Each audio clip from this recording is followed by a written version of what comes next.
Imagine living where the leader's eyes follow you everywhere, where every word you say is dangerous, and where even if you're loyal to them, it can still cost your life. Behind the songs and parades are poison killers, computer thieves, and prisons you never leave. Welcome to the North Korea Iceberg. Tier 1. Know Your Korea. Kim Dynasty. So let's start with the obvious. The family that literally owns the place. The Kim Dynasty. The world's longest running family dictatorship that's still going strong after more than 75 years. First, let's rewind to 1948. The story kicks off with Kim Il-sung, who was kind of a guerrilla hero back in World War II fighting the Japanese. Then, when World War II ends, Korea gets split in half. The Soviets pick Kim Il-sung to run the north. The Americans pick Syngman Rhee for the south. But the next thing you know, Kim decides he wants it all. He invades the south, kicks off the Korean War, and almost wins, actually, until the US and UN smash the counterattack. The war ends in a bloody stalemate, but Kim spins it as a miracle victory and rebrands himself as the great leader, savior of the nation. We'll go over the war itself in more detail in the next entry. For now, let's focus on the Kim family. From there, he starts cleaning house. By the late 50s, anyone with ties to Moscow or Beijing mysteriously disappears. By the 70s, North Korea isn't just communist, it's a family empire.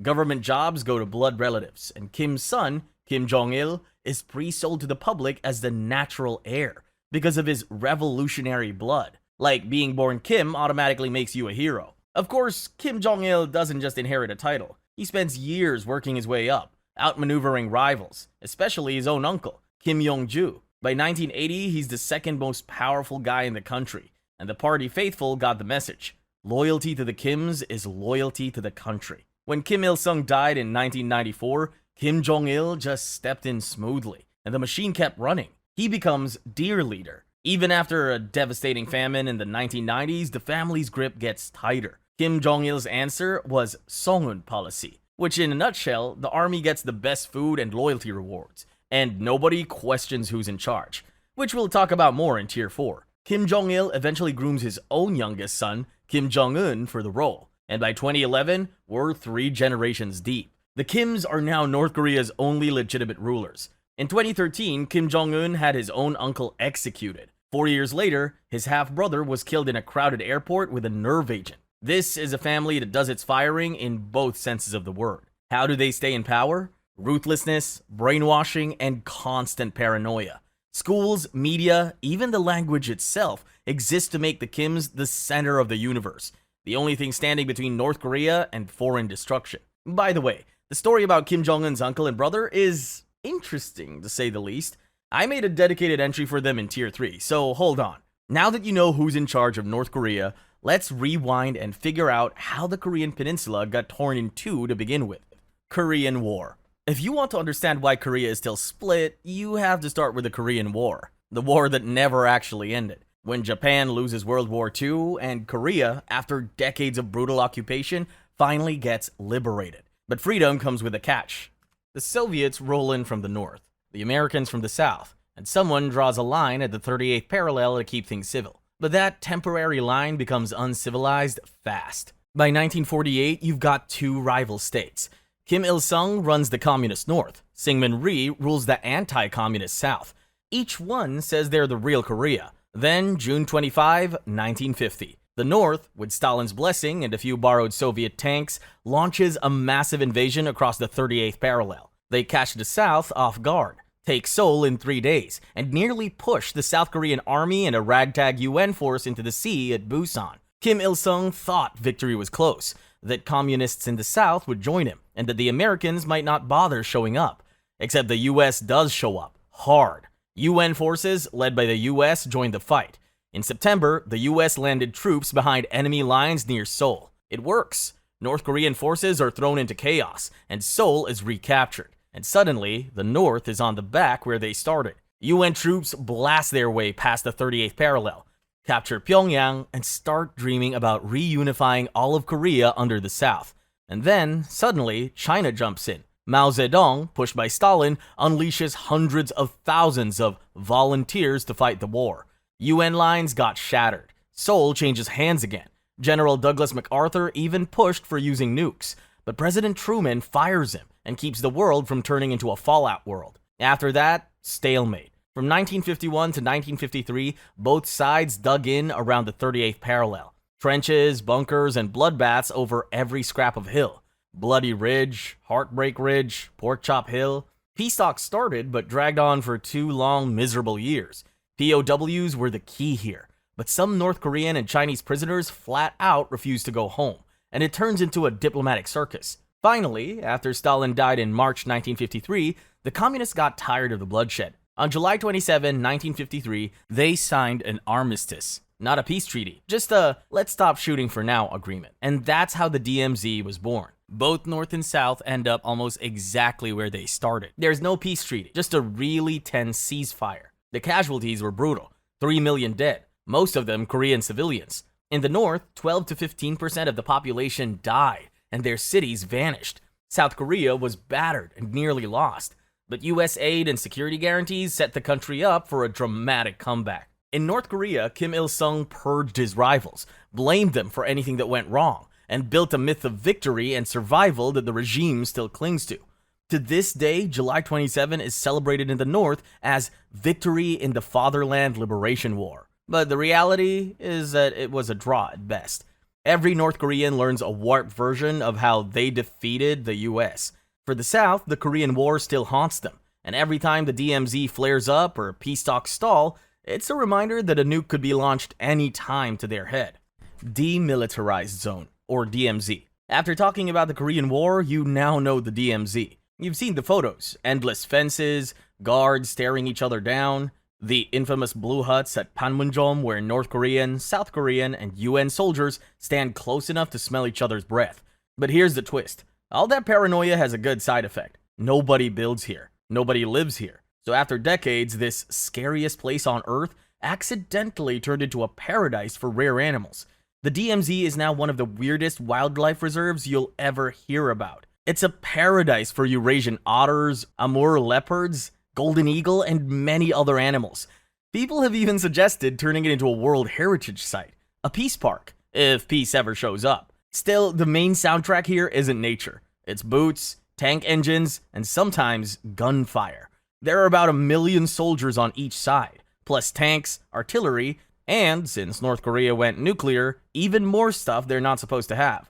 Between 1953 and 1999, border skirmishes in and around the DMZ killed over 500 South Korean soldiers, 250 North Koreans, and about 50 Americans. Want some greatest hits? The Korean DMZ conflict, also known as the Second Korean War, was basically a long, bloody game of cat and mouse.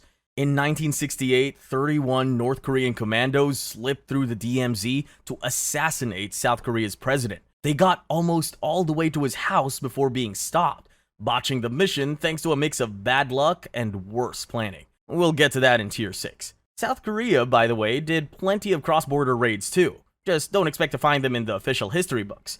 Then there's Panmunjom, the place where things get truly bizarre. In 1976, 2 US Army officers were hacked to death with axes just for trimming a tree. It's called the Axe Murder Incident. The US responded by rolling in troops and equipment for Operation Paul Bunyan. Not to fight, but to finish cutting down the tree. Petty? Sure, but it nearly started another war. It's just the beginning. In the 1980s, both sides had a flagpole race. South Korea builds a 100-meter flagpole. North Korea tops it with 160 meters and a flag the size of a tennis court. Each side blares propaganda and K-pop at the other through massive speakers, hoping to annoy, demoralize, or just drown each other out. The North even built invasion-sized tunnels under the DMZ. One was only discovered because a patrol noticed steam rising from the ground. Not exactly subtle of them. And then there are the escape attempts. Like in 2017, when a North Korean soldier, Oh Chong-song, made a break for the South, getting shot 5 times by his own guys as he sprinted across the line. The footage is insane, and when South Korean doctors patched him up, they found his insides were crawling with parasitic worms. A gut punch detail that says more about life in the North than any speech. But the DMZ isn't all gunfights and tension. Sometimes it turned into peaceful purposes. In 2018, the leaders of North and South Korea, Kim Jong-un and Moon Jae-in, met at Panmunjom, shook hands, and even stepped across the line together. For one shining moment, the world watched and thought, maybe this is how it ends. Maybe the DMZ becomes a bridge, not a wall. Of course, talks stalled, and the guns are still there, but it showed that even the most dangerous border on Earth can surprise you. You can even visit North Korea's empty propaganda village, which we will talk about in Tier 5, or step into a blue conference hut and technically stand in the north for a minute or two. But until there's real peace, the DMZ is still a ticking front for a new war. Nuclear weapons. You probably know North Korea best for the whole "we have nukes" thing, but that wasn't how it started. Believe it or not, this wasn't always a fire and fury story. It started quietly back in the Cold War, with Soviet scientists helping North Korean engineers build a research reactor in the sleepy town of Yongbyon. At first, it was all for peaceful purposes. Then, surprise, North Korea starts stockpiling everything it needs for bombs, fuel plants, processing facilities, and probably a vault marked totally not for nukes. By the late 80s, they'd built a reactor that could crank out enough plutonium for a couple of bombs a year, if they decided to make the jump. This made the US and Soviets nervous, so North Korea joined the Nuclear Non-Proliferation Treaty in 1985. Sounds good, right? Not so fast. The inspections get delayed, and pretty soon US intelligence realizes Pyongyang's been playing hide-and-seek with its plutonium. By 1993, North Korea was threatening to walk out of the treaty, and the world was biting its nails. Then came the first big nuclear crisis in 1994. North Korea removed all the spent fuel rods from its 5-megawatt reactor at Yongbyon, enough for several bombs. The US talked seriously about going to war because of this, but enter Jimmy Carter, ex-president turned last-minute peacemaker. He flies to Pyongyang and scores a deal. North Korea freezes its nuclear program in exchange for oil and help to build safer reactors. This is the agreed framework. For nearly a decade it holds, but barely. North Korea doesn't make new plutonium, but behind the scenes, they're hustling to start a secret uranium enrichment program, working with Pakistan's Abdul Qadir Khan to get the technology. Fast forward to 2002, the deal blows up. Not with the bomb, but politically. The Bush administration calls out the secret uranium project and cuts off oil shipments. North Korea kicks out UN inspectors, restarts its reactors, and in 2003 becomes the first country ever to quit the NPT. Over the next few years, the nukes keep coming. In 2006, North Korea tests its first bomb underground. The blast is small, but the message is huge. The world throws sanctions at Pyongyang, but the tests just get bigger. 2009, 2013, twice in 2016, and then the monster bomb in 2017, possibly a real hydrogen bomb. North Korea even launches missiles that can theoretically reach the US mainland. By 2024, estimates say North Korea's got about 50 warheads, plus the fuel to make half a dozen more every year. And in 2022, Kim Jong-un pretty much says we're not giving them up, ever. So why are they obsessed with nukes? Simple. Nukes are the ultimate insurance policy. Kim Jong-un watched what happened to Gaddafi in Libya. Give up your program, get invaded, get killed. Not a risk he's willing to take. North Korea is poor, outgunned, and isolated. But nukes means suddenly everyone wants to talk. Diplomacy turns into a Groundhog Day loop. Deal, missile test, broken deal, repeat. The US tried the agreed framework, then the six-party talks, then the whole Trump-Kim bromance era.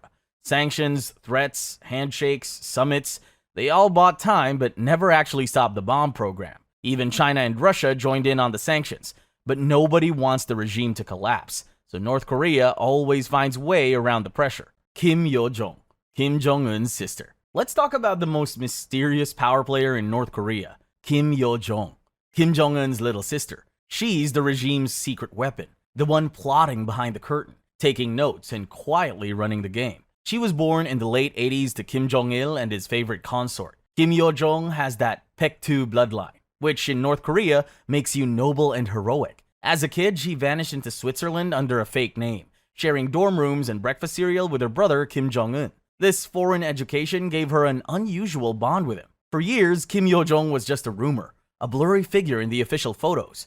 Then her father died in 2011. Her brother took the throne, and suddenly she's everywhere. Usually just behind Kim Jong-un, sometimes holding his papers or purse, always watching, always taking notes. By 2014, she was officially on the team, working in propaganda, stage managing the supreme leader's image. If you've seen those videos of crowds sobbing and clapping on cue, thank Kim Yo-jong. She's the one making sure her brother looks like a god. Then, in 2018, she steps onto the world stage. Kim Yo-jong goes to the Pyeongchang Olympics as her brother's envoy, the first Kim family member ever to visit the South. Cameras catch her shaking hands, smiling politely, working the room. South Korean press called her North Korea's Ivanka, but unlike the nickname, she's no ceremonial princess. She delivers Kim Jong-un's message personally to President Moon, and even her body language has had that authority aura. She knows when to defer, when to step up, and how to command the spotlight without saying a word. After the Olympic charm offensive, she's everywhere. Singapore summit with Trump, the Hanoi summit, inter-Korean meetings. Sometimes she's taking notes, sometimes she's running the show. If you want to talk to Kim Jong-un, you often have to get past his sister first. In North Korea's closed system, access equals power, and Kim Yo-jong has plenty of both. She's perfected the bad cop role. When defectors send balloons with leaflets over the DMZ, it's Kim Yo-jong who calls South Korea a frightened dog barking. She orders the demolition of the Inter-Korean Liaison Office in Kaesong. If the regime wants to get nasty, Kim Yo-jong is the one that does the dirty work. In public statements, she called US officials morons and told the Biden administration not to cause a stink.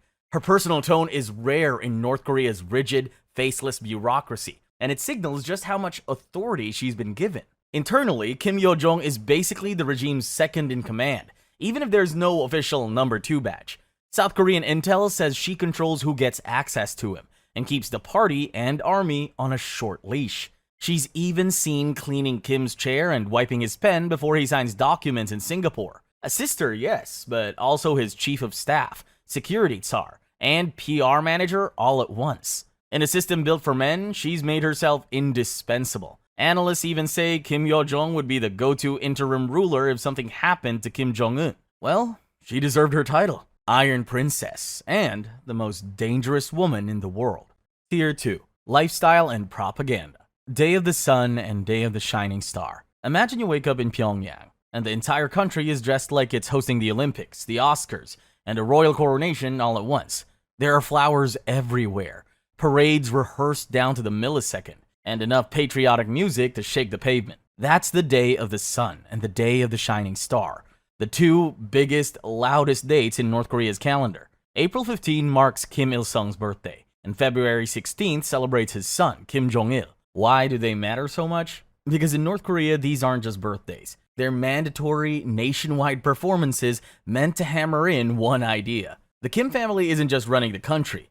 They're blessed by the universe, and apparently responsible for your breakfast. Let's start with the Day of the Sun. The name became official in 1997 and is meant to be taken literally. Il-sung means become the sun. So yes, the official narrative is that their founder is basically a glowing space ball, still beaming kindness from the afterlife. Kim Jong-il's Day of the Shining Star follows the same pattern. The story claims a brand new star appeared in the sky the moment he was born. Never mind that Kim Jong-il was actually born in a Soviet military camp, not on Korea's sacred Mount Baekdu, and that no one outside North Korean schoolbooks ever spotted this mystical star. These holidays do more than just pad the Kim mythology. They also remind every citizen exactly who to thank for the rice in their bowl. And when the day comes, normal life stops.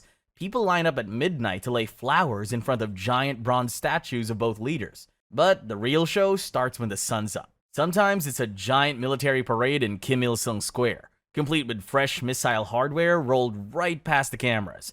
It's equal parts flex for the locals and a stage show for the outside world. If there's no parade, the state still puts on a spectacle. Thousands of kids flipping colored cards in perfect sync, choirs singing odes, dancers spinning, and the April-Spring Friendship Art Festival, where foreign performers belt out praise songs to Kim Il-sung in 20 different languages. At night, fireworks explode over the Taedong River. Students in bright hanbok fill public squares for synchronized dances.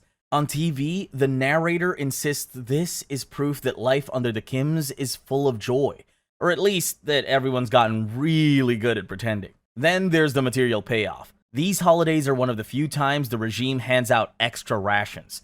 Kids get bags of candy and cookies, a rare treat. Adults might score liquor or a cut of meat. In a place where food shortages are constant, that's a big deal. Bread and circus, everyone. Bread and circus. Sometimes these anniversaries double as a warning to the outside world. Missile tests are often scheduled for the dates. In 2012, they even rolled out a mock-up Intercontinental Ballistic Missile, or ICBM, for the Day of the Sun Parade. Foreign delegations sit in the front row, and sometimes they're told to bow to the giant statues. Awkward in person, perfect on state TV. So if you ever end up in North Korea on April 15th or February 16th, just know this. The flowers, the fireworks, and the smiling dancers are all part of one carefully staged message. The Kims are forever, and you're watching their biggest show of the year. Collision in Korea, Pyongyang Pro Wrestling Show. This one's weird, even by North Korean standards. Imagine flying into Pyongyang in the spring of 1995. Your passport is snatched by a grim-faced officer, and you're told you're about to perform for the largest wrestling crowd in history. Welcome to Collision in Korea, the only pro wrestling event where the audience shows up at gunpoint, and the main event is a three-way match between Propaganda, Paranoia, and Ric Flair's. By the way, if you don't know Ric Flair, he was one of the biggest names in pro wrestling, especially in the 80s and 90s. He was the loud and cocky character that fans either loved or loved to hate. The idea of that guy being polite in Pyongyang for Kim Jong-il is already funny, before you even get to the banquet scene. Here's how it happened. Antonio Inoki, Japan's legendary wrestler turned politician, was in trouble back home after a political scandal, so he needed something big to turn things around. Now enter Kim Jong-il. He'd just taken over North Korea after his father's death. The country was collapsing, famine was setting in, and the new regime was desperate for a show of strength and maybe a bit of international legitimacy. Inoki pitched a festival for peace, wrestling matches with American stars, Japanese stars, and Muhammad Ali as the guest of honor. Kim Jong-il loved it. Why wouldn't he? Americans and Japanese flying into his capital, smiling for the cameras, all on his turf? That's propaganda on a silver platter. Now, about that crowd. They claimed 165,000 people on day one and 190,000 on day two inside Pyongyang's May Day Stadium. It's the biggest wrestling audience ever. On paper, anyway. In reality, almost nobody wanted to be there. Attendance wasn't optional. Soldiers and civilians in street clothes filled the stands, drilled on exactly when to clap. And here's the twist. Most of them had no idea what pro wrestling even was. The whole good guy versus bad guy thing went over their heads, so the matches rolled out to total silence. The only time you'd hear noise was when Muhammad Ali waved, because the officials told them, now you clap. Inoki got applause too, since state media called him the disciple of Riki Dozan, their national hero. Inside the ring, things got even stranger. Ric Flair had to stand up at a government banquet and say how honored he was to be in Pyongyang, and how Americans could learn from North Korea. Imagine that, the wrestler that's famous for trash talk, praising Kim Jong-il for the cameras. Flair later said it was the most surreal moment of his career, and that came from a man who once got hit by lightning. The main event was Inoki versus Flair. Inoki won. Nobody doubted that would be the outcome. Outside the ring, the wrestlers got a taste of North Korean paranoia. Their passports were taken. DPRK agents followed them everywhere. Hotel TVs looped Kim Il-sung's speeches and old wrestling tapes. One time, Scott Norton tried calling home, got overheard calling North Korea a hole, and ended up in a basement interrogation room with a rifle in his face. He got out of it by convincing them it was just an argument with his wife. Even the audience was part of the propaganda, flipping colored cards in perfect sync to form giant images of doves in the Korean peninsula, a trick that took 6 months of rehearsals. When it was over, nobody on the foreign side got hurt, though a few probably went home needing therapy. Ric Flair said he nearly kissed the ground when he saw the American airline logos in Tokyo. So what's the result of this show? In wrestling terms, a total flop. WCW lost money. Nobody in the US cared. And Inoki still lost his election. For North Korea though, it was a jackpot. Footage of Inoki and Flair bowing in Pyongyang, Muhammad Ali clapping for Kim Jong-il, that's the kind of stuff they could replay forever. The event lives on in Guinness records and a few documentaries as the biggest, strangest, and emptiest wrestling show ever. And here's the part that sticks with you. The same stadium later hosted public executions. So for 2 spring days in 1995, the people of Pyongyang went from being forced to watch fake fights to being forced to watch real ones. Pyongyang Racer. If you love Need for Speed, you should try its North Korean version. It's more like Need for Traffic. Introducing Pyongyang Racer, a game where the biggest challenge isn't speed, but making sure you don't catch the attention of a scolding traffic cop. Let's roll back to 2012. Kim Jong-un, North Korea's young new leader, was barely a year into the job. North Korea was still the world's most closed-off country. And then, out of nowhere, they put out something nobody expected. A homegrown video game, built to show off the capital. The game drops you into Kim Il-sung Square, behind the wheel of a Huiparam 2, the pride of North Korea's only car factory. Your mission is simple. Drive a set loop through the city, collect fuel barrels, avoid more than 3 crashes, and whatever you do, stay on the path. There's no racing, no police chases, no pedestrians, not even a hint of street crime. Try to veer off course and the traffic cop just shows up, scolding you with "stay on course." Do it again and she ups the lecture to "I'm on duty." The whole game is just stick to the rules, don't ask questions, and you'll reach the end. The city looks spotless. Giant monuments, wide boulevards, not a single pothole, and definitely no people. Which, honestly, is pretty accurate in its own way. Pyongyang is known for massive, eerily empty avenues, and here it's practically a selling point. Every time you hit a landmark like the Arch of Triumph, the Ryongchon Hotel, or the Cholima statue, a little pop-up fact appears to remind you which great leader you're supposed to thank. It was all propaganda, of course. The game was made by a joint venture software firm called Nosotech, with a Beijing travel agency, Koryo Tours. The idea was to promote tourism by giving foreign players a glossy, tightly controlled tour of the city. Dress it up as a quirky driving game, and maybe people would get curious enough to visit. Some people call it delightfully bad, and they're not wrong. The graphics look like they came straight from the 1990s. The foreign press had a field day. Vice called it terrible, and even the creators admitted that they weren't aiming for anything modern. They spun the dated look as ultra-cool arcade style. Sure, buddy. Still, people played it. Thousands, just for the novelty. Some even emailed screenshots to Koryo Tours to win prizes, because the game didn't have an online leaderboard. That's not even retro. That's prehistoric. Pyongyang Racer went offline after a few years, probably because it ran on Flash, and Flash went extinct. The devs disappeared too, but for one brief weird moment, gamers everywhere could visit Pyongyang without the risk of a real-life police interrogation.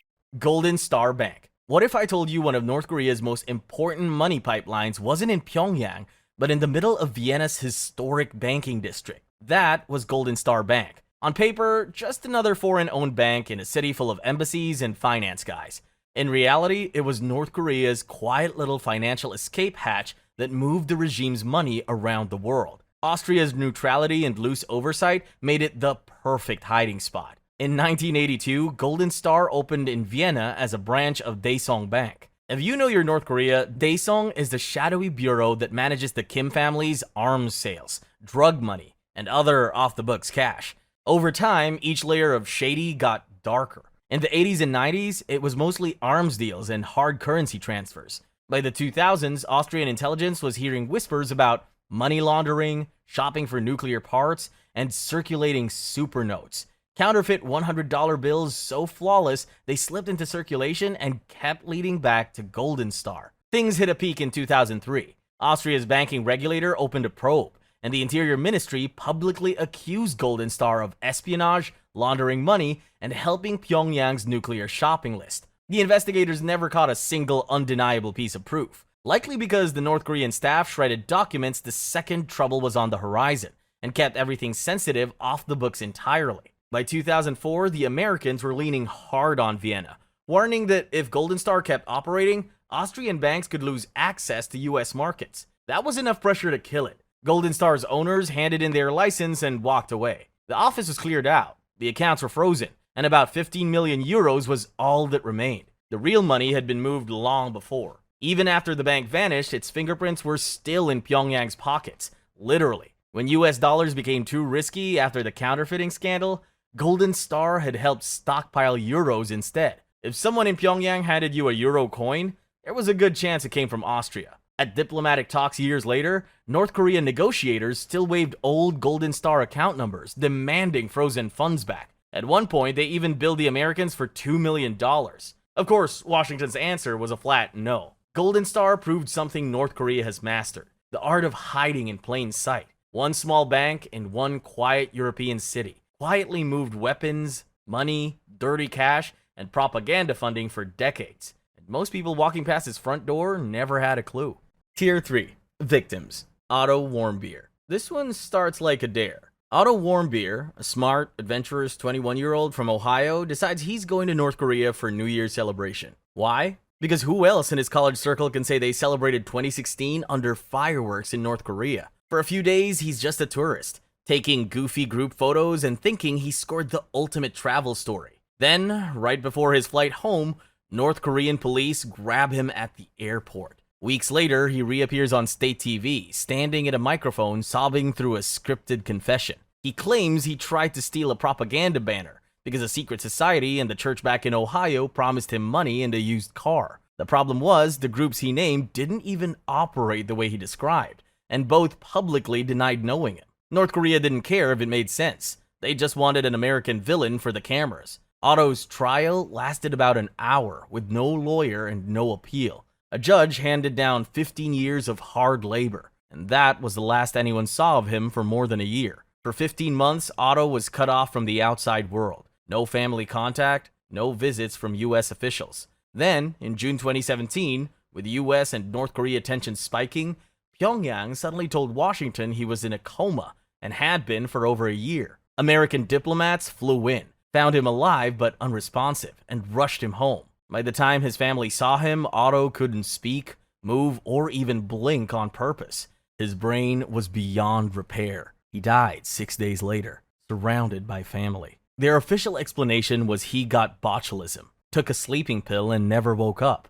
But when US doctors examined him, they found no signs of botulism, no evidence of infection, and brain damage consistent with oxygen deprivation. The autopsy report offered no signs of broken bones or obvious physical abuse. Theories range from torture to a failed suicide attempt to medical negligence so severe it might as well have been intentional. Everyone agrees Pyongyang left him like that for over a year before letting him go. After Otto's death, the backlash was immediate. Americans were outraged. The US banned travel to North Korea. President Trump called the regime brutal and used the case to ramp up pressure. Otto's parents sued North Korea and won a $500 million judgment, though they're unlikely to see a cent. And the bizarre details didn't stop. North Korea tried to bill the US $2 million for Otto's medical care before letting him go. Otto's death wasn't forgotten. His case became the Otto Warmbier North Korea Sanctions Act. His parents became activists, and his name is now attached to every warning about what can happen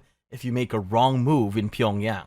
Jang Song-thaek. If you want to know how brutal North Korean power really is, look no further than Jang Song-thaek. This guy climbed to power from level 1 crook to the level 99 mafia boss, only to be wiped from history because the level 100 mafia don got paranoid. Jang wasn't born a Kim, but he married one. In 1972, he tied the knot with Kim Kyung-hee. That's Kim Jong-il's only sister. That family tie was his golden ticket. Over decades, he hustled up the ranks, and by the 2000s, he was North Korea's number 2.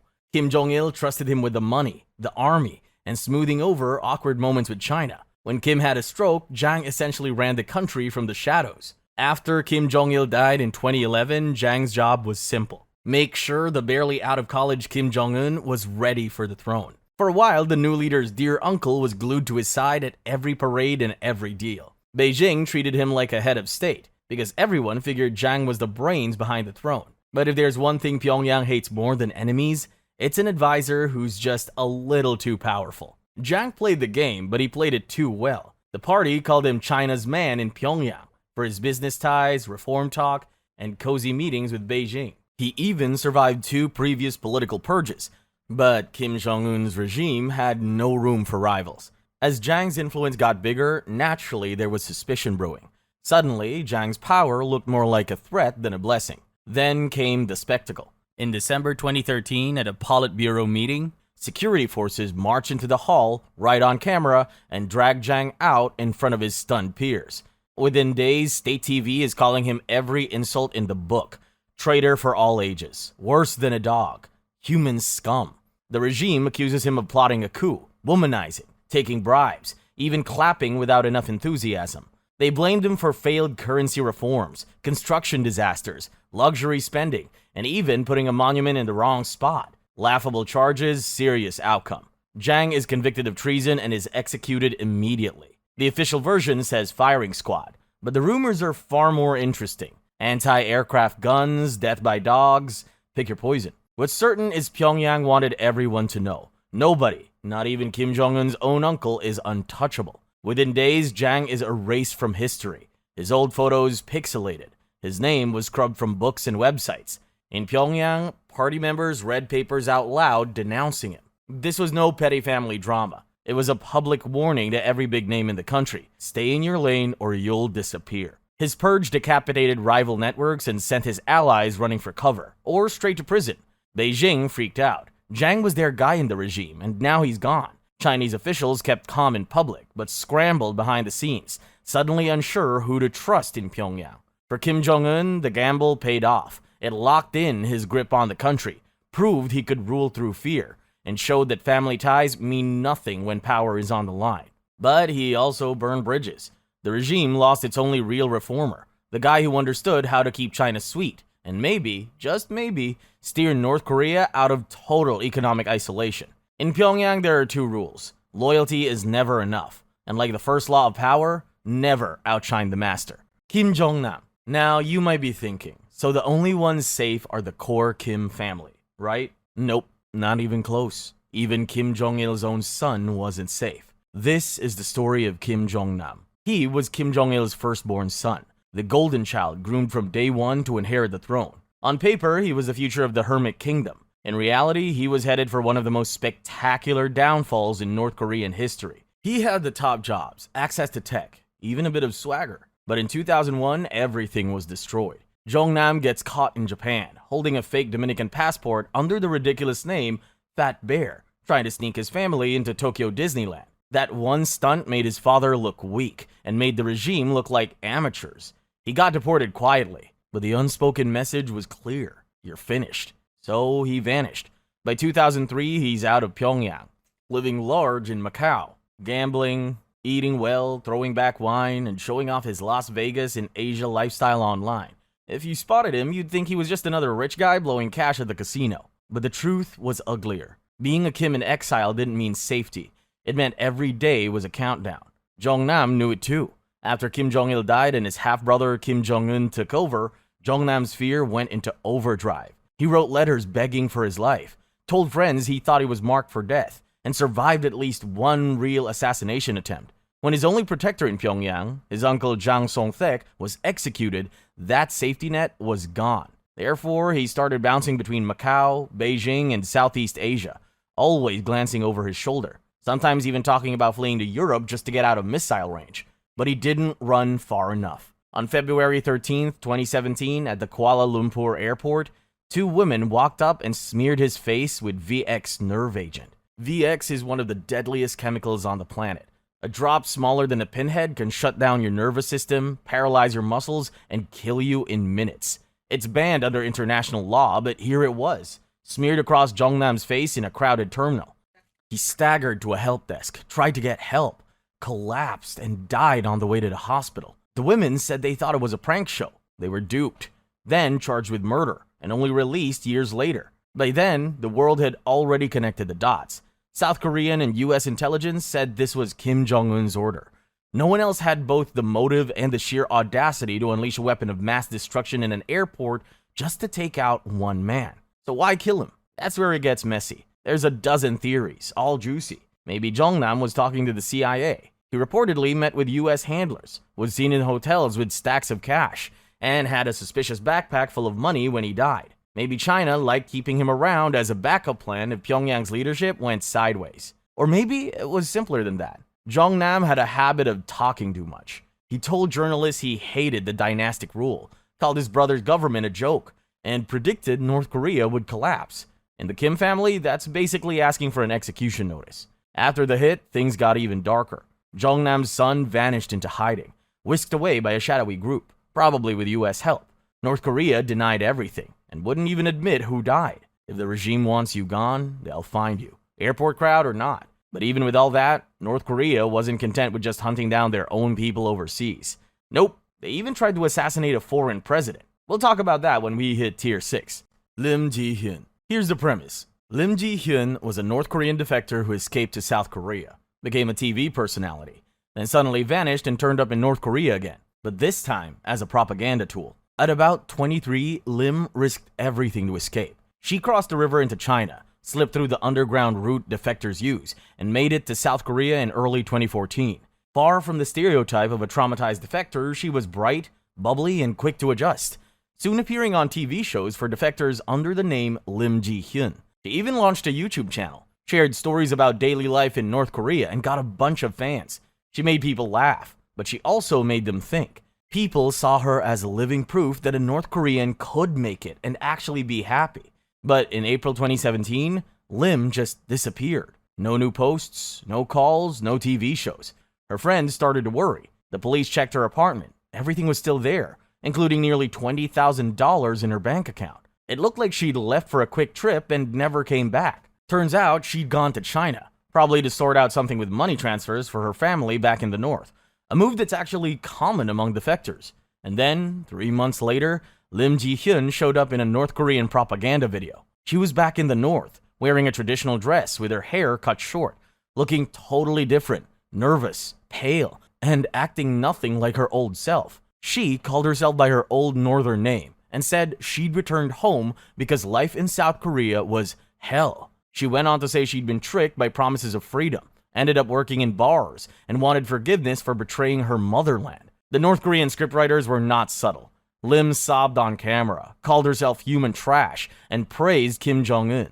No one in South Korea bought it. Her friends, her old TV colleagues, even the police said she must have been tricked or kidnapped. People who knew Lim said she would never go back on her own. The version people believes goes like this. Lim was desperate to help her family in North Korea, tried to send money through shady brokers, and got set up.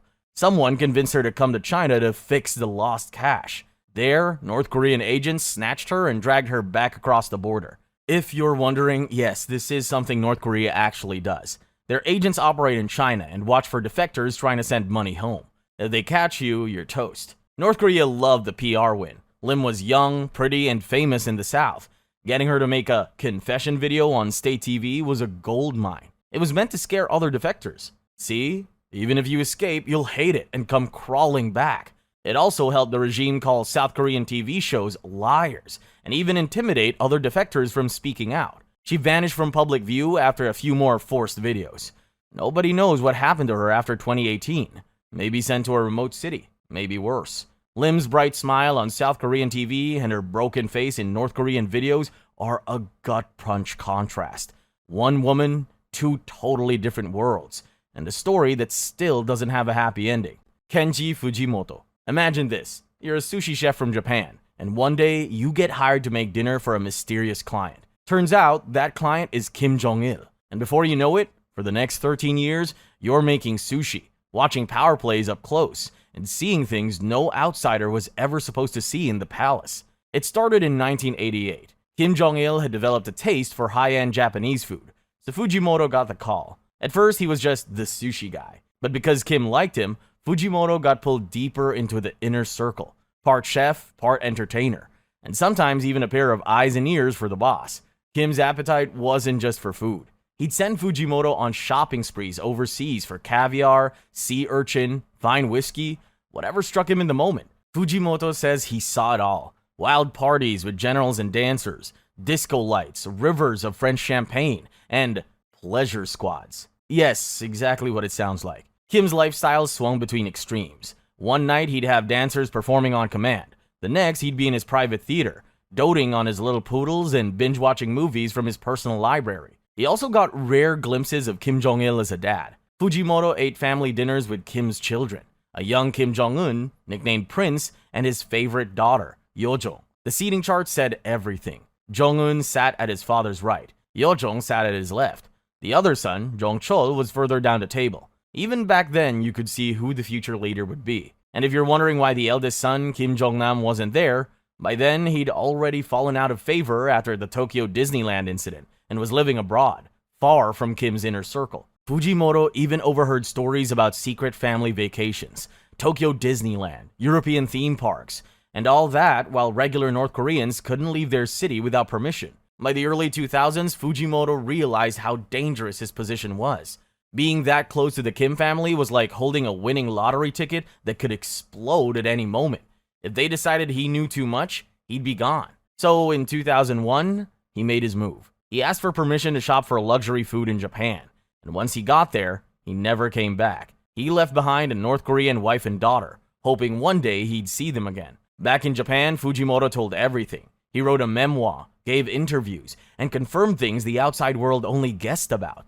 Kim Jong-il's obsession with luxury, his foreign cars, his imported brandy, and, most importantly, the existence of Kim Jong-un years before the world knew his name. He knew he'd painted a target on his back. He changed his name, wore disguises, and kept looking over his shoulder, convinced North Korea might send someone after him. Then came the twist. In 2012, after Kim Jong-un took power, the regime reached out and invited Fujimoto back. Yes, back into the country he'd escaped from. And then he went, maybe out of curiosity, maybe nostalgia. He expected, well, anything. Instead, Kim Jong-un greeted him with a hug, told him he was forgiven, and posed for photos like they were old classmates catching up. For 2 weeks, Fujimoto got the VIP treatment. Banquets, new construction tours, even a meeting with Kim's wife, Ri Sol-ju. He apologized for fleeing. Kim waved it off, and they toasted like old friends. Fujimoto knew it was part propaganda, part loyalty test, but maybe also part genuine sentiment from the kid who'd grown up eating his sushi. Even after that reunion, Fujimoto kept his guard up. For a while, he moved between Japan and North Korea, supposedly even opening a sushi restaurant in Pyongyang at Kim's request. Every so often, rumors would fly that he'd vanished or been killed. Then he'd pop up again, smiling and alive. And honestly, that's as close to a happy ending as you get in this saga. Tier 4. Disaster. The 1990s famine. In the early 1990s, North Korea was poor, but it still had enough to scrape by. But that ended when the Soviet Union collapsed. For decades, the Soviet had supplied cheap oil, fertilizer, and food to them. When that stopped in 1991, North Korea was suddenly on its own. China stepped in for a while, but even they started sending less because they had their own problems. Without fuel, North Korean farms couldn't run. Tractors were abandoned in the fields. Water pumps stopped working.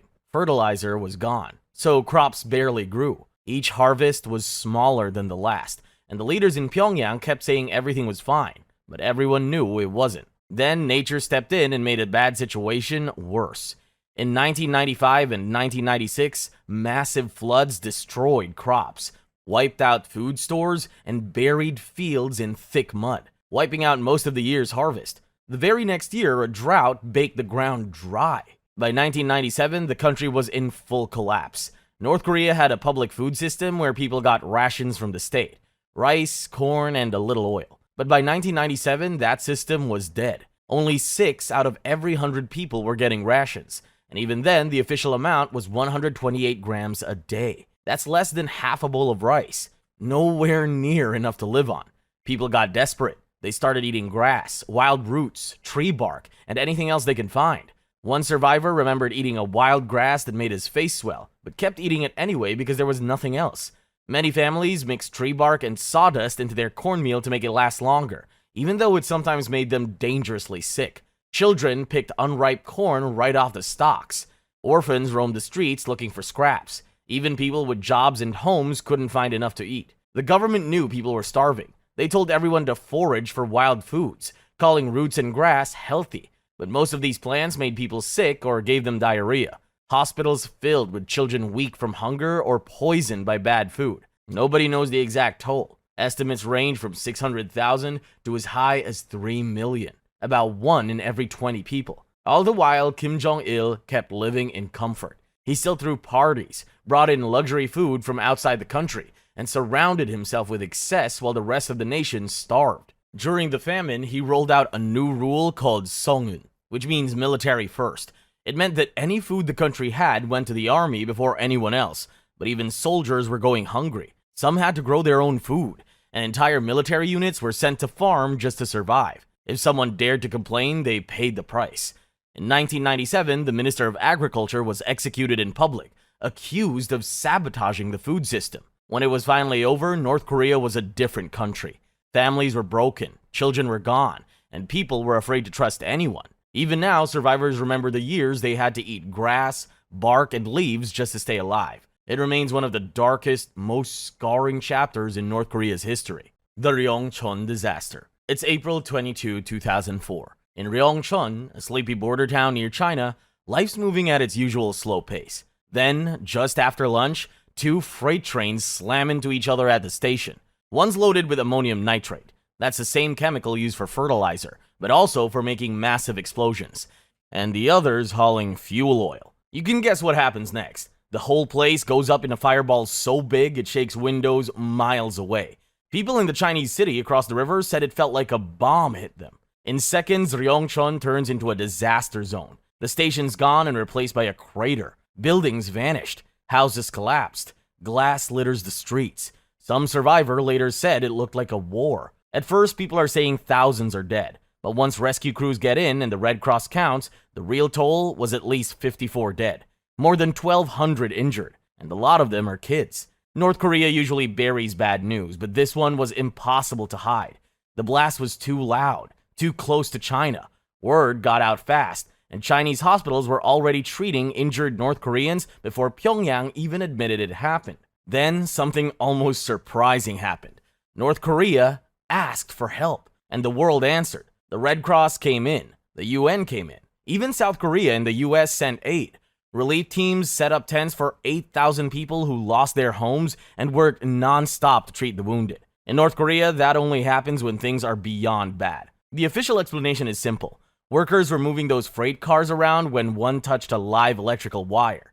The spark lit the fuel oil. The fuel lit the ammonium nitrate. Everything else disappeared. Anyone could see it was a disaster waiting to happen. The country's rail system is old, falling apart, and barely hanging on. But here's the part people still talk about. That morning, Kim Jong-il's armored train rolled right through Ryongchon. He was heading home from a rare trip to Beijing. Just hours later, the station exploded. Some think it was just bad timing. Others wonder if someone tried to take out Kim and missed. Pyongyang swears there was no plot. And most experts call it a tragic accident, but the timing still raises eyebrows. 200 Americans in North Korea. Imagine walking through Pyongyang and hearing an American accent. You turn, and there's a guy from Chicago buying groceries. A few blocks later, you meet a woman from North Carolina heading to work. For years, there were about 200 Americans calling North Korea home. Who they were, why they were there, and what happened to them is a story that starts quietly, builds into something almost unbelievable, and then ends in a way nobody saw coming. They were aid workers, teachers, charity leaders, doctors, and Christian volunteers. If you had visited Pyongyang back then, or traveled to that trade zone in the northeast near Russia. Some were doctors. Dr. Stephen Yoon, for example, opened a rehab clinic for disabled kids. That was almost unheard of in North Korea, and it even got him praised in state media after he helped a young girl with cerebral palsy walk for the first time. Others were charity leaders like Heidi Linton, who brought millions of dollars worth of medical supplies to fight hepatitis and tuberculosis. She ran Christian Friends of Korea and spent whole summers inside the Hermit Kingdom. Then there was Pyongyang University of Science and Technology, or PUST, the only private university in the country. Most of its professors were Americans teaching science, finance, and agriculture in English. Many were Christians, but they were strictly forbidden to evangelize. The entire project only existed because the regime controlled every detail. A few Americans lived further north, near the borders with China and Russia, working on business and entrepreneurship training. Some had families there. Their children played in Pyongyang playgrounds under the constant eye of government minders.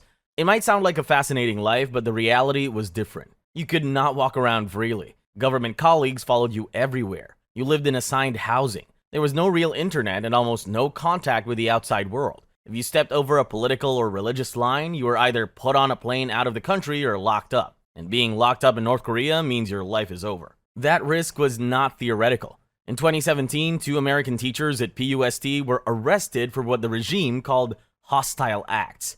The details were never clear, but the message was. Anyone could be next. So why did they stay? For many, it was because the small victories were worth it. A North Korean doctor is learning a better way to treat TB. A university student thinking critically for the first time. Locals meeting an American who did not fit the villain image they had been taught since high school. And here is where the story takes its sharp turn. That same year, Otto Warmbier was arrested after being accused of stealing a propaganda poster. He was sent home to the United States in a coma and died shortly after. The US government responded by banning all American travel to North Korea. This is the moment that changes everything. Overnight, those 200 Americans had to leave. Some tried to get special permission to stay, such as journalists or Red Cross workers, but almost all were forced out. Hospitals lost their doctors. PUST lost most of its teachers. Charities lost their lifelines. But for the North Koreans who met them and for the Americans who lived there, it proved that even in the tensest, most isolated place on Earth, people-to-people contact can happen. And once it does, it is never completely forgotten.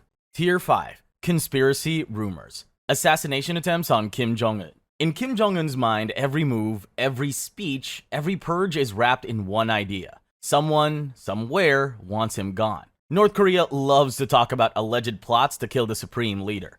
It boosts Kim's image as the survivor, keeps the public on edge, and gives the regime an excuse to sweep out anyone they think might be disloyal. Figuring out which threats are real and which are pure drama is almost impossible. One of the most outrageous stories broke in May 2017. North Korea announced that the CIA and South Korean spies had cooked up a plan to kill Kim with a biochemical weapon. According to them, a North Korean man with the last name Kim, which narrows it down to about half the country, got paid $740,000 to sneak some kind of radioactive or nanopoison into Kim's path during a public event. The regime claimed they caught it just in time, then demanded that the US and South Korea hand over every terrorist involved. South Korea called the whole thing a lie, while the CIA stayed silent. The timing made it even more suspicious. Just a few months earlier, Kim's half-brother, Kim Jong-nam, was killed in Malaysia with a chemical weapon. Almost everyone believes Kim ordered it, so pushing a story about a foreign biochemical plot looked like a convenient way to flip the narrative, blame outsiders, and paint Kim as the ultimate target instead of the one giving the orders. And you can see it in how Kim moves. Public appearances are surrounded by bodyguards jogging beside his car. When he travels, there are decoy vehicles, last-minute schedule changes, and never the same sleeping place twice. In state media, this turns into legend. Kim the Untouchable, outsmarting every assassin. In reality, there have probably been very few genuine attempts, but Kim clearly takes the threat seriously. His purges, family executions, and tight national controls all feed into one goal: making the entire country part of his personal security system. Sony Pictures hack. When Hollywood got hacked by North Korea. It's late 2014, and Sony Pictures wakes up to its worst Monday morning ever. The staff walked into the office, turned on their computers, and instead of their usual desktop, they get a black screen, a red skeleton, and a warning. Oh, and every file is gone. Stolen. And this wasn't just some harmless prank. The hackers had everything. Emails, paychecks, entire unreleased movies, private HR files, you name it. Then they start dumping it all online one by one. The group calls itself Guardians of Peace, which is ironic because they're threatening to blow up movie theaters. So what's their problem anyway? Sony has to pull their film, The Interview, a comedy about assassinating Kim Jong-un. North Korea had been furious about it for months, warning that if it came out, there would be consequences. The threats worked. Big theater chains bailed first, announcing they wouldn't show the movie. This left Sony with no distribution, so they canceled the premiere and shelved the whole thing. That's when the fight spilled into the public. Politicians, actors, and random people online started yelling about free speech, asking if America was really letting North Korea decide what movies it could watch. The pressure built so fast that Sony reversed course a few days later. They put the movie online and gave it to small indie theaters. It got all the attention in the world, but made barely any money. Meanwhile, the FBI was on the trail. Investigators tore apart the code from the hack and found a rookie-level mistake. One of the attackers had logged into a server with a North Korean IP address. The tools and tactics matched earlier cyber attacks on South Korean banks and TV networks. That was enough for the FBI and President Obama to publicly name North Korea as the culprit. North Korea denied it, of course, but right after that, their internet went dark for hours. Nobody could prove the US was behind it, but it felt like a warning shot. Obama followed up with more sanctions, calling the hack an attack on American values. The leaks hurt Sony far more than just losing data. Private emails between executives hit the internet, revealing pay gaps between male and female stars, mocking comments about actors, and gossip about upcoming films. Even Angelina Jolie got a minimally talented spoiled brat in one exchange. There were salary disputes for American Hustle that showed the women in the cast were paid less. It was Hollywood's dirty laundry, and it was suddenly everyone's business. Other studios took notice. If North Korea could do this to Sony, who was safe? But there was still one big question. Could anyone prove it beyond doubt? In 2018, the US finally made its move. The Justice Department charged Park Jin-hyuk, a North Korean programmer working with the Lazarus group, the regime's cyber war unit. This guy wasn't just tied to the Sony hack. The charges connected him to the WannaCry ransomware outbreak and the $81 million theft from Bangladesh's central bank. It was proof North Korea wasn't freelancing. They had skilled hackers operating worldwide, pulling off jobs that hit banks, governments, and now Hollywood. Lazarus Group, North Korea's hacking army. Now let's talk about the group behind Sony cyber attack. Even though North Korea barely has working Wi-Fi for normal people, it turns out the government runs one of the most dangerous hacker squads in the world. They call themselves the Lazarus Group. Have you ever heard about a bank getting cleaned out online? Ransomware, freezing hospital computers, or a Hollywood studio getting its secrets dumped online? Odds are, Lazarus was the culprit. Nobody outside the country has sat in a room with them. What we know comes from tracking their code, catching their mistakes, and the FBI finally naming a few members. They've been active since the late 2000s, and they don't freelance. They work directly for North Korea's Reconnaissance General Bureau, or in a nutshell, Kim Jong-un's personal CIA. Their breakout moment was the Sony Pictures hack in 2014, but that was just the opening act. After Sony, Lazarus went looking for bigger paydays. In 2016, they pulled the Bangladesh bank job. They broke into the bank system, queued up transfers worth almost $1 billion, and nearly got away with it. The only reason they didn't was because they misspelled the word foundation in one of the requests, which made someone at the Federal Reserve suspicious. Even so, they still walked off with $81 million. Most of it laundered through Manila casinos and never recovered. Then came 2017 and the WannaCry case. They built ransomware that was hitting hundreds of thousands of computers in over 150 countries. UK hospitals had to turn patients away and go back to paper charts. The hackers wanted Bitcoin for the decryption key, and the code they used had been stolen from the NSA itself. The FBI says Lazarus was behind it. From there, they became the world's most prolific online bank robbers. They hit banks in Vietnam, Poland, and dozens more. Then they shifted hard into crypto. In 2022, they breached the Ronin network, which powers part of the Axie Infinity game, and took $620 million in cryptocurrency, one of the biggest online heists ever. In 2023, they looted online casinos and crypto wallets for millions more. Why? Because North Korea is broke, and sanctions make legal trade nearly impossible. But if you got a handful of skilled hackers, you can bring in millions without moving a single shipping container. That money goes straight into missile programs and keeping the elite in luxury. And there's another benefit: terror. Hacks like Sony and WannaCry send the message that North Korea can cause trouble anywhere, anytime. Catching them is hard. They hide behind fake companies, route traffic through servers in China or Russia, and reuse old malware to confuse investigators. Sometimes they make mistakes like reusing the same code, connecting to a server with a North Korean IP, or just getting cocky. That's how the FBI identified Park Jin-hyuk in 2018. But arrest warrants don't mean much when the suspects never leave Pyongyang. And here's one of their boldest moves. In 2021, Lazarus turned its sights on other hackers. They posed as friendly cybersecurity researchers, struck up conversations online, and convinced some experts to run test code that was actually Lazarus spyware. The people hunting them ended up getting hacked themselves. They've shown you don't need missiles or tanks to run a global operation. Just a few hundred skilled hackers, a stable internet connection, and no fear of crossing the line.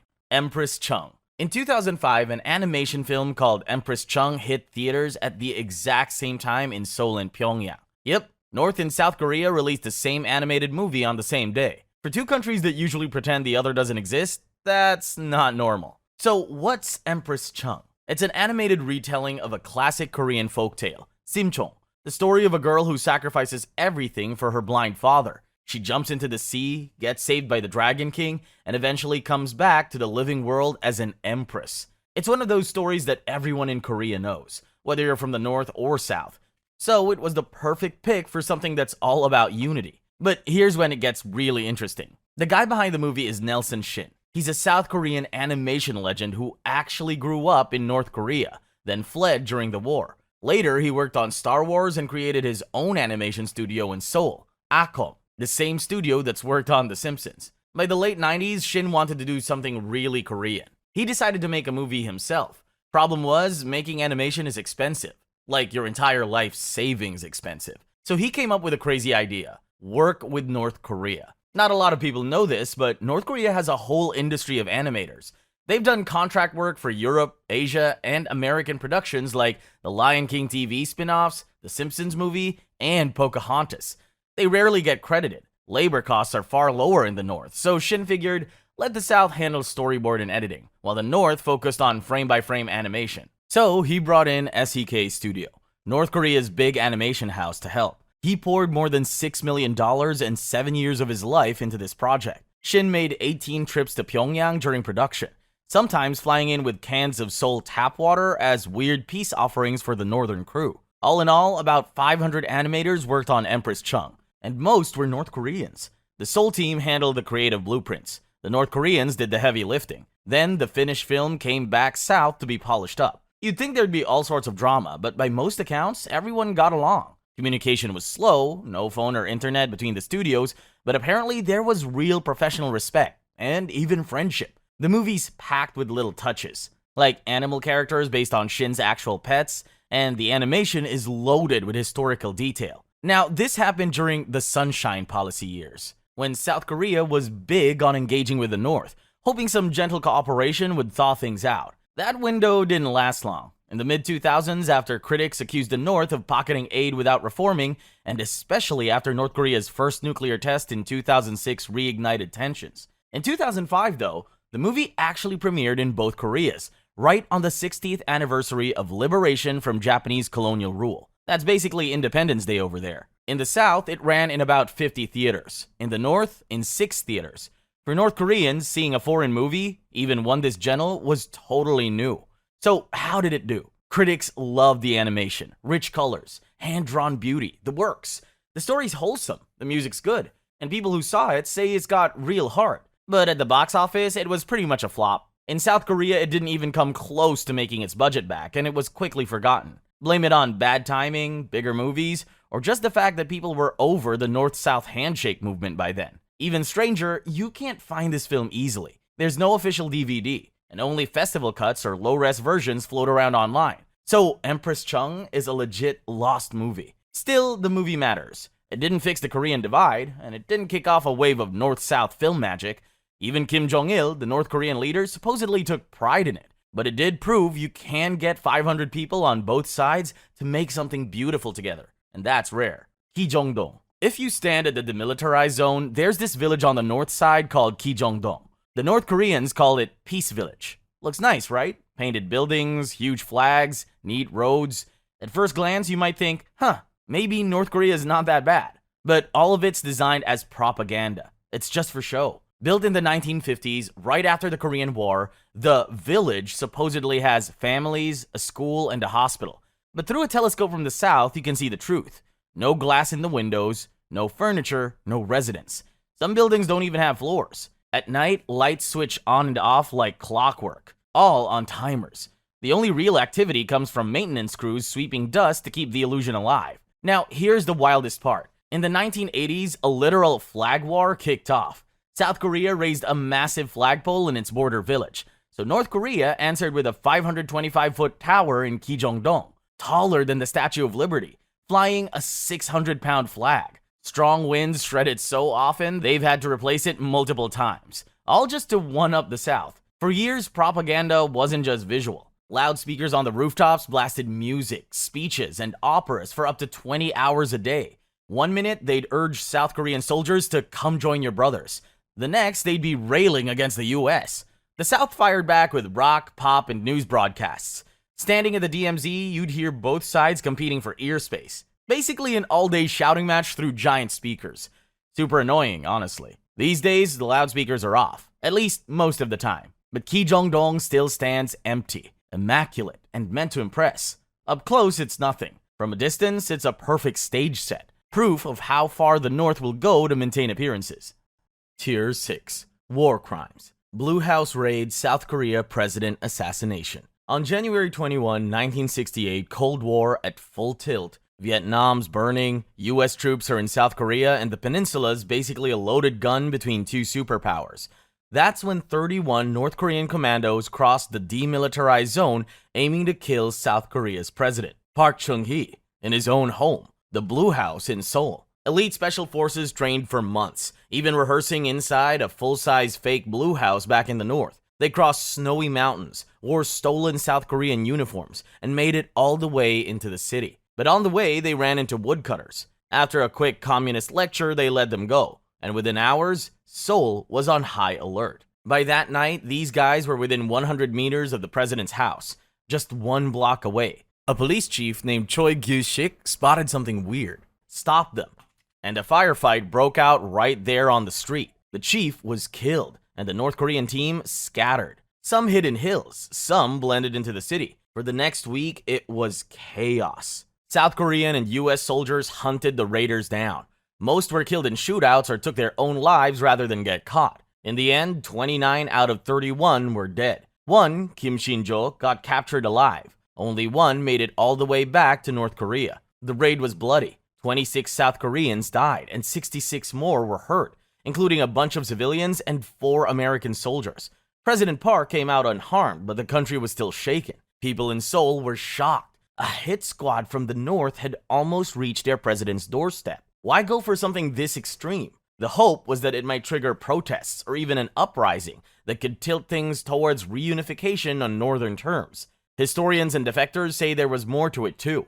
Pulling off something this bold could score points with China, rattle the US and its allies, and give people back home a big, look how strong we are moment in the middle of the Cold War. South Korea's answer was personal. Park created his own secret commando unit with one job: assassinate Kim Il-sung. That unit trained for years, but never launched a mission. In 1971, the men mutinied after learning it was cancelled. That story became the basis for the movie Silmido, about a covert unit built for revenge that never got to carry it out. As for Kim Shin-jo, the lone surviving attacker, he never fired his gun, so he was eventually pardoned. He ended up becoming a Christian pastor and lived out his life in South Korea. Meanwhile, the only guy who escaped back north became a general. Talk about 2 totally different endings. Park Chung-hee tightened security, but later opened secret talks with the North. The Blue House raid remains one of the Cold War's boldest assassination attempts, a near miss that could have triggered all-out war. But you know, even after that disaster,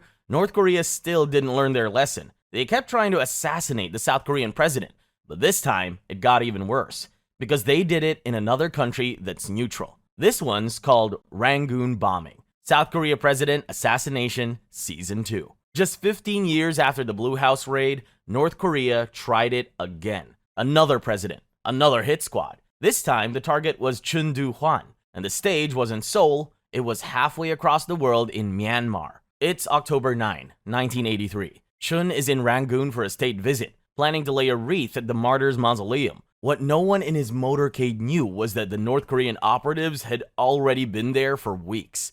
They slipped into Burma pretending to be Japanese tourists, smuggled in explosives, and hid them on the roof of the memorial. The timing was almost perfect, but a traffic jam delayed Chun's convoy by minutes, saving his life. Seconds later, the bomb went off. The blast tore through the memorial. 21 people were killed instantly, 17 of them top South Korean officials, including the foreign minister and deputy prime minister. 4 Burmese nationals died as well. 46 others were injured. Burmese security forces scrambled. They tracked the attackers down fast, the 3 North Korean commandos. 2 were killed on the spot. One, Kang Min-chul, was captured alive. He confessed in detail, naming himself as a North Korean military officer on direct orders from Pyongyang to assassinate Chun. He never apologized, saying he was only following orders. Burma kept him in prison for the rest of his life. He died there in 2008. So why did Pyongyang do it? According to Burmese court findings and South Korean intelligence, the orders came straight from Kim Jong-il. Chun was a staunch anti-communist military leader who publicly opposed the North, strengthened Seoul's alliances with US and Japan, and expanded ties with Southeast Asia. Targeting him overseas was meant to undermine South Korea's growing influence, punish Burma for cooperating with Seoul, and derail the South's moment on the world stage after winning the bid to host the 1988 Olympics. The political fallout was immediate. Burma cut diplomatic ties with North Korea for over 2 decades. China summoned the North Korean ambassador in Beijing and demanded an explanation, which is an unusually direct rebuke from its biggest backer. The US, Japan, and much of the world condemned the attack. Chun flew home with the bodies of his officials. South Korea overhauled security, and the US later added North Korea to its list of state sponsors of terrorism. Ironically, the attack pushed Burma and South Korea closer together. the exact opposite of what Pyongyang wanted. Abduction of Japanese citizens. In 1977, 13-year-old Megumi Yokota was walking home from badminton practice in a quiet Japanese coastal town. The sun was setting and her house was minutes away, yet she never made it. No one heard a scream and no one saw a struggle. She's gone. At first, it looked like a tragic missing person case, but years later, it turned out Megumi hadn't just disappeared. She'd been taken across the sea by North Korean agents, and she wasn't the only one. Throughout the late 70s and early 80s, regular Japanese citizens started vanishing. Schoolgirls, young couples, single moms, all kinds of people kidnapped from beaches or quiet streets, shoved into boats, and spirited away to North Korea. Japan's official count is 17 victims. Families and investigators believe the real number is much higher. When that happened, the Japanese police had nothing to connect these cases at the time. The number just kept getting higher with no clear motive. It wasn't until defectors started talking that the bigger picture came into focus. North Korea had a plan. Their spies needed to pass as Japanese, and the easiest way to make that happen was to learn from the real thing. So the abductees became their teacher, teaching language, customs, even the smallest quirks that might give someone away. Because of that, a kidnapped single mom named Yaeko Taguchi ended up training a North Korean operative named Kim Hyun-hui. Years later, Kim used that training to board a South Korean passenger plane in 1987 with a fake Japanese passport and plant the bomb that killed everyone on board. Other victims were forced into translation work, spy school teaching, or given new Korean identities. Some were even married off, like Hitomi Soga, who was paired with Charles Jenkins, an American soldier who defected years earlier. For decades, North Korea flat out denied it. Meanwhile, Japanese families campaigned, searched, and begged for answers. The story reached its peak in 2002, when Japan's Prime Minister met Kim Jong-il face-to-face.